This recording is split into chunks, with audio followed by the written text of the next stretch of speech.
Hi everyone, and welcome to the next episode of Black Tech Talent. Today we're talking about a really important topic around tech for good. I've got a fantastic panel with me today. Unfortunately, Tanya Powell, who's the co-CTO from Coding Black Females, is unable to join us today, but we still have an amazing panel and we really want to get into the discussion. So a bit of background about me. My name is Johan Jegerajan and I'm honoured and privileged to be hosting this webcast. I'm the CTO of our consulting business in the UK and across EMEA for PwC. So tech for good, what does that mean? Personally, I don't believe we can solve the world's most important problems, the biggest challenges we face, whether it's regarding climate change, whether it's regarding helping people in more challenging parts of society. We can't do it without tech and data at the heart of the solutions. But if tech can drive good, the opposite can also happen. It can drive bad, right? So the discussion today that I really want to have is what does tech for good mean, and how do we trust the outcomes from technology to really drive it forward and drive society forward? So that's what we're going to cover. But before we start, can I get a quick introduction from both of you? I'll start with you, Richard.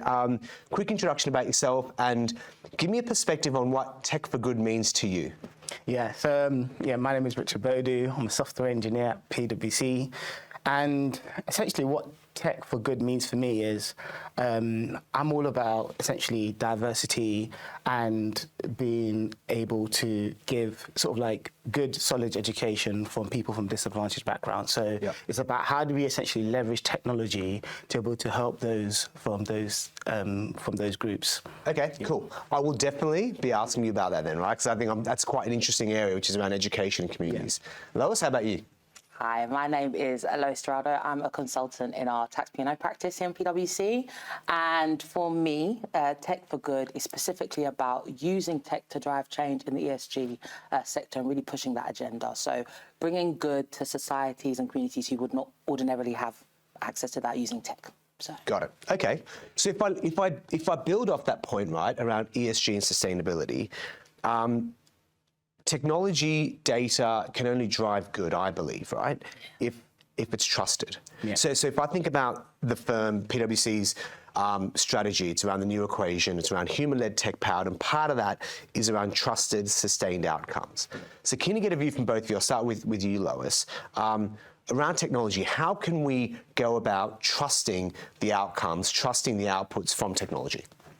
I think today the big problem we have with tech is around the bias, around the people who build and use the tech, right? And the mindsets they have, because obviously tech is inevitably as good as the people who build it. So I think actually in those rooms, when the tech is being created, devised, designed, built, and then used, having actually diverse thought and a diverse group of people in the rooms when those times come. And I think then obviously there's a point around upskilling our people to actually make sure that they can be in the rooms to build that technology. So I think those points twofold would be how trust is built. But I think ultimately the world is moving so fast and we all almost have to lean in to it. There are going to be times where tech is built and we're not ultimately the happiest, but it's then looking at that to say, how can we evolve and improve this based on what we know?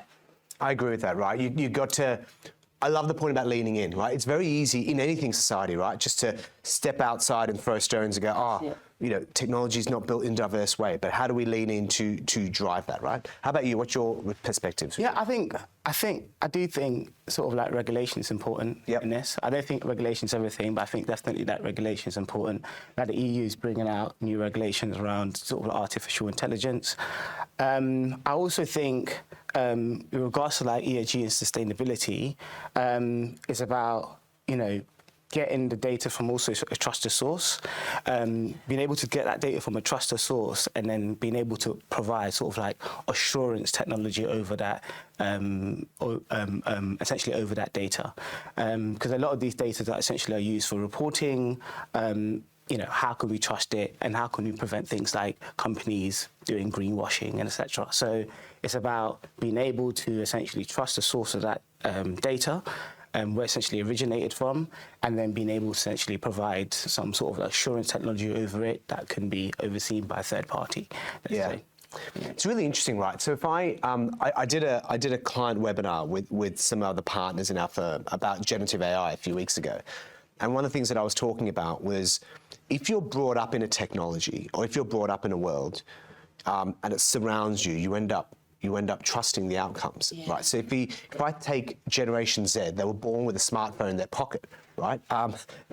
That generation's better than me at being digital, right? And they were born with a smartphone in their pocket. They can tweet the President of the United States. They purchase online. They trust, right?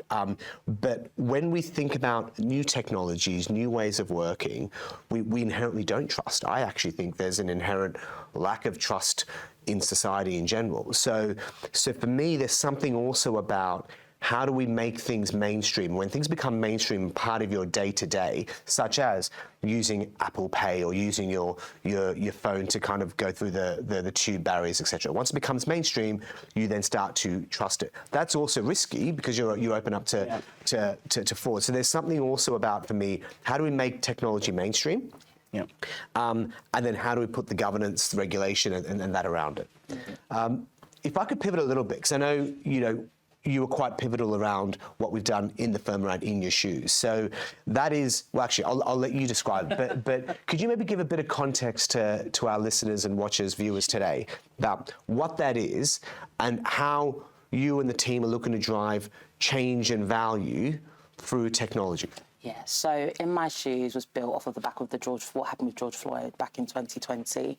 And I think a lot of people in our firm came forward to share their stories of their experience as Black people in professional services and what that had looked like, their day-to-day and what they'd faced. And I think just there was a lot about taking the onus, number one, off them to share their stories. And actually, not just from a talking perspective, but giving people that immersive experience of what it's like to live. And around the time VR was on the come up, and there were a lot of studies about the power of VR and the empathy that it brings, and the focus and how VR can be used to drive change. And I think we then came together and worked with the Multicultural Business Network at the time and our I&D colleagues to script an experience of a Black man that works in a professional service environment like PwC. And I think we've done so well in rolling this out to 12,000 of our employees in the firm.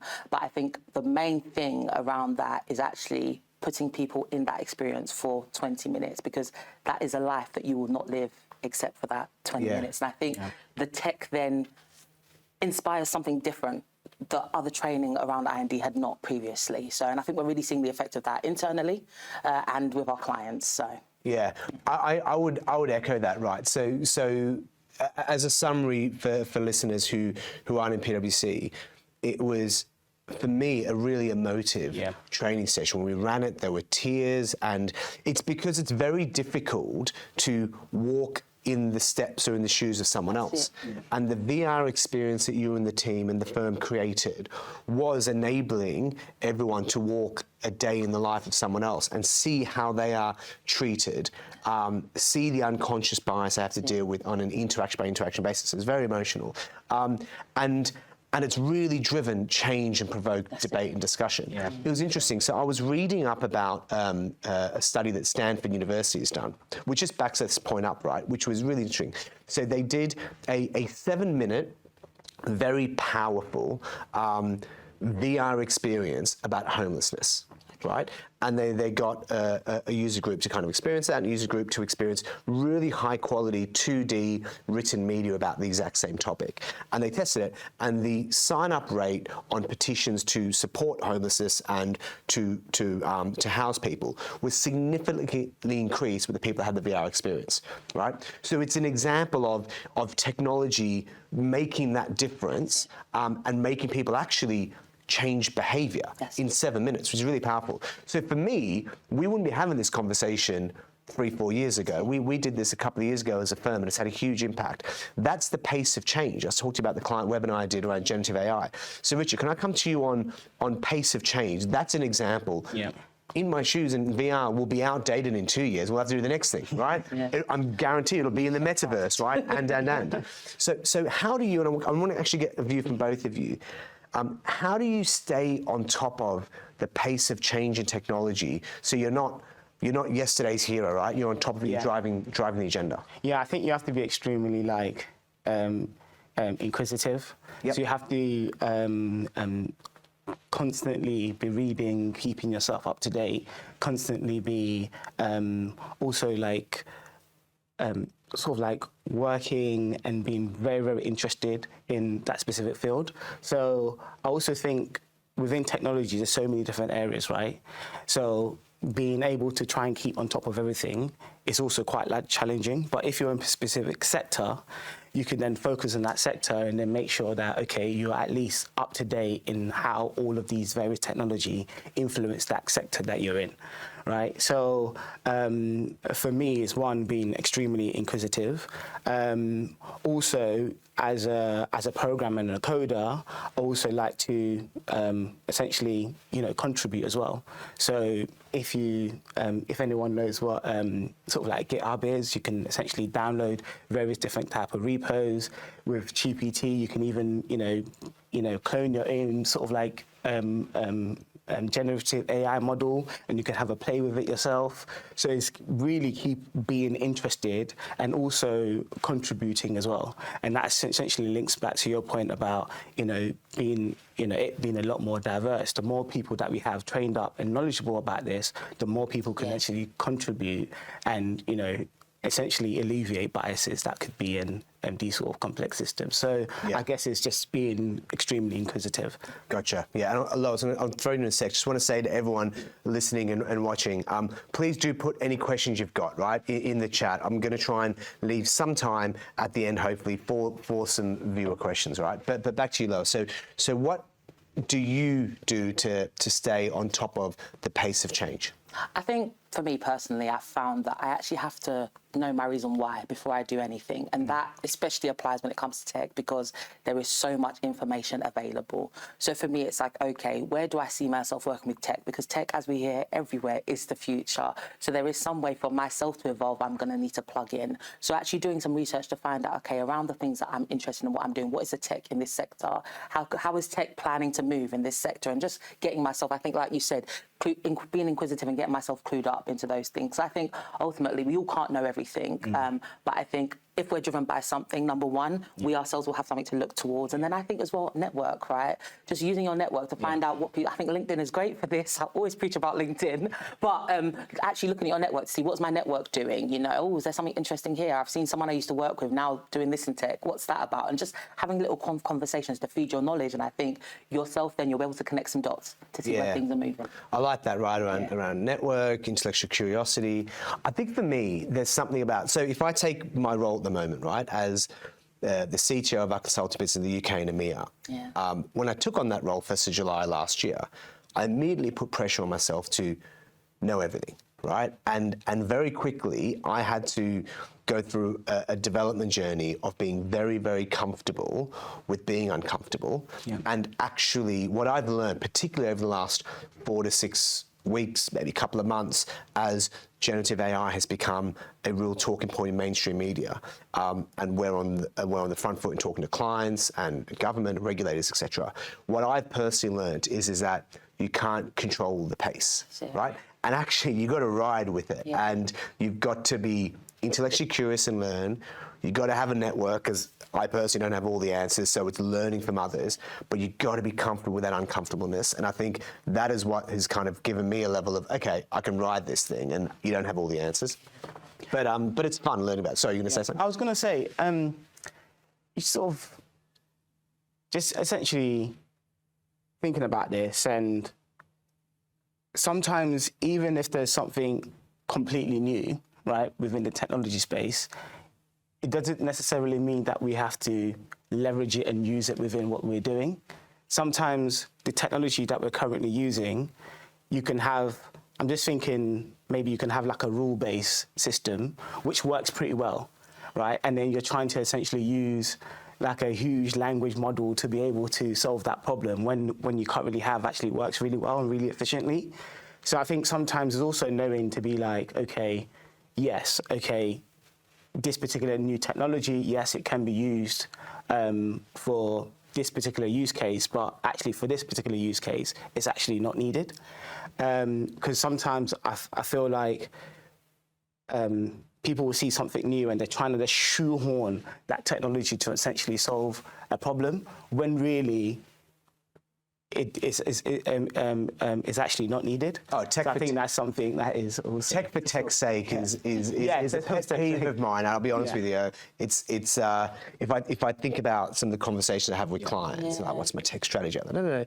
What's your strategy as an organisation, and how can technology and data and people empower and enable that? So it's a really, really well made point. Can be detrimental in the end, actually, if you end up just jumping on every bandwagon. You know, you end up using tech, trying to do it for good. It ends up having a bad effect because you don't understand fully what you've done. You've just rushed to try and embed it, you know? And it's why a major part of our strategy that we talk about in the market a lot is human-led tech-powered, right? Yeah. So that's a key part of our network strategy called the New Equation. And it's deliberately human-led tech-powered. There's a human element to it, right? Which is, I think, what you're touching on.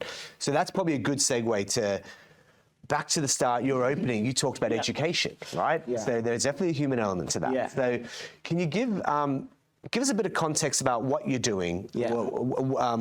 Why is it important to you? But then also, how are you using technology and data to deliver a difference in your community? Yeah, definitely. So I work with a school called Arco Academy, and essentially they're an alternative provision school. So they're providing education for essentially disadvantaged children that have been rejected by sort of like mainstream education. And essentially what I'm building out there is essentially in two phases. So the first phase is essentially automating all of the administrative processes that are involved in sort of like running a school. So teachers can essentially focus on teaching rather than doing all the administrative processes around that. So that's using like straightforward rule-based software, old-fashioned software engineer, ingesting data into a database and essentially having rules that essentially run off that. So that's essentially the first phase. And then the second phase is trying to leverage the AI that is used in sort of like Netflix and Spotify to recommend you movies and music. And it's then to essentially use that technology to be able to essentially personalize education for a particular child. So that is essentially the work that I've been working on.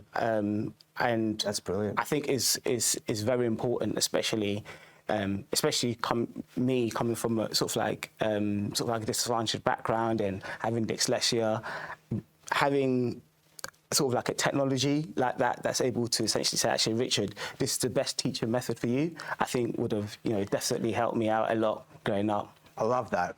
Thank you for sharing that, right? And this is not meant to be a joke, but honestly, if you could help Joshua and Serena, my two kids, just to even learn, right? If you could get the AI to tell them just to study or to listen to me, I would massively appreciate it. I think that's really fascinating, right? And I think we should continue discussing that as we go on and see how that progresses, right? As an organisation, actually, we're doing quite a lot around the digital agenda with universities and connected education. So it's a really important area. And actually, this is a personal viewpoint, but the industry of education, I think, is ripe for disruption. Yeah. Right? In terms of, you just look at the older school establishments of how we drove education to now with digital learning and driving much more inclusivity. I think what you're doing is fantastic, right? So well done. I'm going to now throw to questions. I've got a panel up here. These are punchy, which is good, right? This is why we're here. So I'll throw to you first, Lois, because we just spoke. So what are your thoughts on the recent call for a hiatus in the development of AI? So a bit of context, I would say, is I think this is probably touching on when ChatGPT exploded into mainstream, there was some very prominent voices who were saying, "Oh, let's pause," because the rapid pace of generative AI and the progression is kind of outstripping how we can control it. So, kind of, what's your view on pausing or not pausing the acceleration of development of technology? I think it's healthy. Very, very healthy. I think it's healthy because time is needed to see how it's been used and reflect on that. Obviously, the first burst, I saw myself a range of articles about the mishaps that have come from ChatGPT. And I think that actually like we were saying earlier, a product cannot evolve without taking that time to reflect, review, and then be like, okay, these are the things we need to change and adjust it. So I think actually it's good. I know people may say, okay, we're slowing the pace because of it, but I think short-term pain for long-term gain is my motto always. So in the long term, it will benefit that people are taking the time now to pause and make sure it's better, rather than us keep running with what the momentum that's there now, and then it ends up being very detrimental, like we were saying earlier. So yeah, I think if I could build off that, right, and something I think that's really important is, so one of the things that we talk about a lot as a firm is around responsible AI, right, and around trust. And I think there is something about, I think it's hard to slow down the pace, if I take generative AI as an example. But what we need to do is we need to, as a society, as organizations, and as individuals, think about responsible AI. We've got this responsible AI framework, and it looks at how do you trust the outcomes, right? What's the governance you put in place? What's the controls you put in place? How do we educate, right? If I take our 25,000 staff in PwC, how do we educate our people to understand the pros and the cons and how much you can trust the outputs? Yeah. So I think enabling us to have the responsible AI framework and the trust around the outcomes and the platform is really, really important. And I think the other thing I'd add is guardrails. So some organisations in the UK have banned their staff from engaging in it. Some countries have, right? We've taken a very different approach at PwC, right? Now we have given guardrails and rules to our staff about how they should be engaging with the technology, but we've got a digital upskilling culture and mindset around play with it and learn within the guardrails. And that guardrails is a little bit like that framework. So I think that's a really important part of this. I wouldn't let my children go wild on YouTube, but within remit, parental guidance, right? Very strictly, you want them to learn, they can check things out. So I think it's getting that balance right. Yeah. Okay, so another question. What are the most common problems you see technology fixing for businesses now and in the future? Okay, so do you want to go next on that one? Yeah, so common problems that I see tech fixing for businesses now. So the projects that I've sort of worked on are mainly automation. So automating the standard business processes. So using sort of like simple natural language processing to be able to help with things like reconciliation, especially when it comes in accounting. In the future, I see I'm working on a sort of like a project called Rewired Earth, which is essentially trying to leverage the power of consumer demand to essentially make companies more sustainable.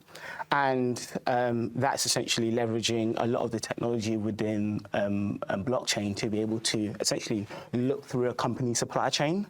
So, and that would essentially create more transparency within companies and better reporting on ESG metrics. Yeah. So I think leveraging technology within blockchain and also sort of like straightforward automation of automating things that are sort of like laborious and boring, essentially. And I think, it's interesting, right? So to build off that point around automation, so the question I think was, if I look at it, was, how can technology help businesses now and in the future? And automation is a great example of this. If I look at businesses 5 years ago, right, to the challenges they face now, it's significantly different. Yeah. So I'll get the stat wrong, so I won't say it, but there's something along the lines of the amount of data created today is more than X amount of days or months or years previously, right? Because it's just going on an exponential rate. So if you're an organization, the challenges of today are like, how do you know, if I take a consumer-focused organization, how do you know your customer? Your customer now is global. You can have someone in China or Australia or the UK or the US commenting, buying your stuff. They can comment on Twitter about whether you're a good organization or not. So data is everywhere. So in a world where it's unstructured and all over the place, it's physically and humanly impossible, right, to run a business without using technology to ingest it, to analyze it, to give you packaged solutions, to make the right business decisions. So it sounds really boring, but actually businesses right now need to work out how they can have technology that can simplify, automate, and enable them to make really simple decisions. If I get a report with 10 pages, I don't know what to do, but if I get a briefing report of 2 paragraphs, I can make a decision. And so that sounds really simple, but that actually is very difficult to do. And I think that's what I think you were touching on, and that's what businesses face now. In the future, I think it's the same. What I would say is, and I think this is really interesting, is that technology enables disruption, right? So if you would think back 10 years ago, whatever it is, my view is that, you know, the high street was king or queen, right? It was powerful. Now, if you want to set up a retailer, you can disrupt the bricks and mortar, right? You can get a website up literally this afternoon, start selling product without actually owning it, because you can sell and then you can import from elsewhere, and you can disrupt. And so I think in the future now, but in the future is technology is going to fundamentally disrupt, and actually you're going to get new entrants into your market. So I think there's a real thing around technology to solidify what you do, but also disrupt or hold off the disruptors. It's quite, there's a lot there, I think. Okay, so next question. Someone says, I agree that the education sector is ripe for disruption. Good, I'm glad. I also agree. I think every sector is to a certain extent, but I do agree with that.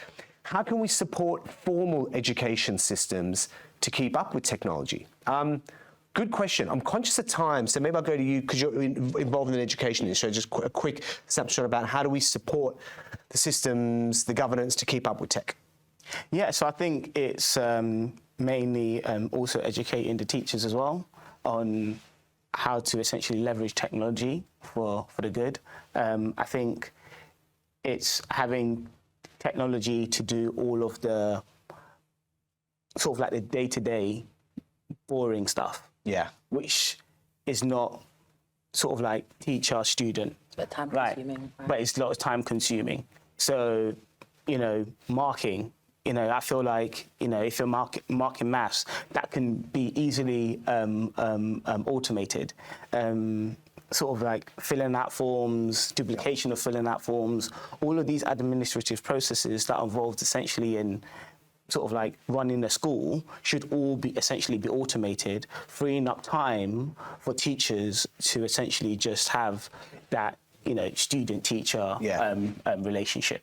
I think that's spot on, right? And I think actually, like, I think the onus is on my organisation, PwC, and other organisations that are leading the way. We need to lean in. We need support. So if I think about everything we do with tech degree apprentices, what we do about going into schools and universities, it's on us to help drive the change. And it's on us to leverage the investments we're making to support the future generations. So I think it's a really great question, right? We can't just put it on the schools, right? It's a really hard job what they're doing. We've got to support, and I think I'm really proud to say that organisations are, but that's really important. Do you also think maybe governments have a responsibility as well? Government, yeah. Well, I'd argue that, you know, they own the education system, so absolutely right. And I think, you know, government has got a really important role to play in technology, enabling technology for good. And you look at, if you take the UK government, right, there's a big focus on supporting the technology sector. So absolutely right. It's all degrees, but what we can influence is we can get out there. And I think often, in many parts of society, if business is out there doing the right thing, it drives others to follow. I'm conscious of time, and I'm looking at the clock where we're getting close to it. One of the questions here is about how do you recommend that someone interested in technology stays up to date? We kind of covered that, but it's a good point. There's too much out there. Where do you start? So maybe on my final wrap-up question, if you could give a brief answer, is I'll start with you, Lois, is what's your top tip for getting into tech? My top tip for getting into tech is, number one, understanding your why as a person. Why do you want to get into tech? Don't just do it because you think it's the newest wave. But even if it is because it's the newest wave, what is your buy-in? What is going to be your USP in tech? And then number two, network. Use your network, ask questions, and then from that, do research and educate yourself.